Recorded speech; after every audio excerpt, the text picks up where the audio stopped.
I never thought much about my parents' will. In my mind, it was just one of those things that old people worried about. I was too busy with my own life, work bills, my small apartment in the city. My siblings and I weren't particularly close, but we got along fine during holidays and the occasional family gathering.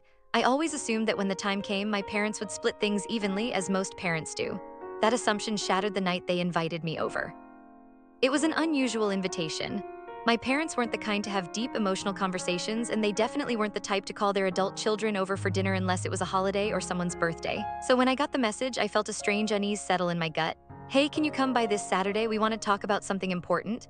No explanation, no hint of what it was about, just a direct request. I spent the entire drive to their house convincing myself it was something mundane. Maybe they needed help setting up some new gadget or wanted to discuss their retirement plans. But when I walked into the house, the atmosphere was thick with something I couldn't quite place. My siblings were already there, Jake, the golden child, and Melissa, the youngest, who had always been our mother's favorite.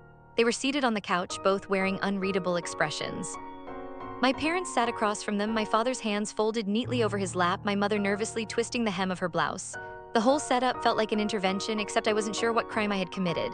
Glad you could make it, my father said stiffly, gesturing for me to sit. I took a seat, my nerves prickling. What's this about? My mother cleared her throat, looking at my father as if willing him to do the talking. He obliged, his voice steady and practiced, as though he had rehearsed the words beforehand. We wanted to discuss our will, he said. We've made our final decisions and we wanted to be upfront with you about them.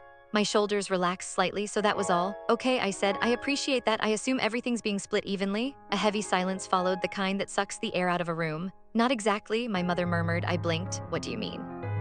My father exhaled sharply. We've decided to leave the house, the savings, and most of our assets to Jake and Melissa. It took me a moment to process his words. I felt the words strike something deep within me, something that burned hot and bitter. Most of your assets, I repeated slowly. So what does that mean for me? My mother winced as if the words pained her. We set aside a little something for you, she said quickly, as if that would make things better, but the bulk of it. We felt it was best to leave it to Jake and Melissa.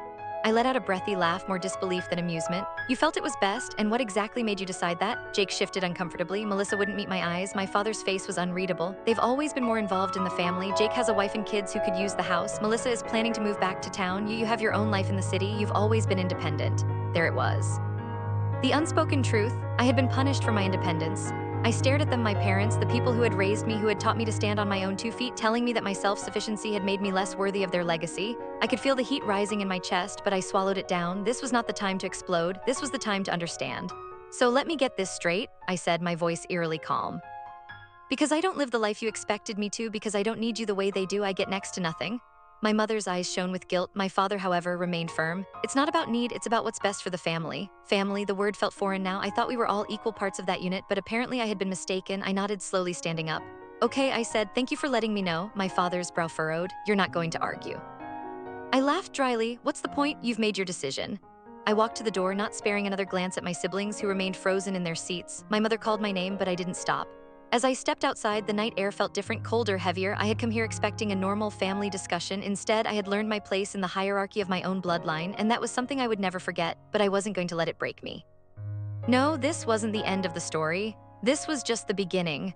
Because if they thought I would just walk away without consequences, they had another thing coming.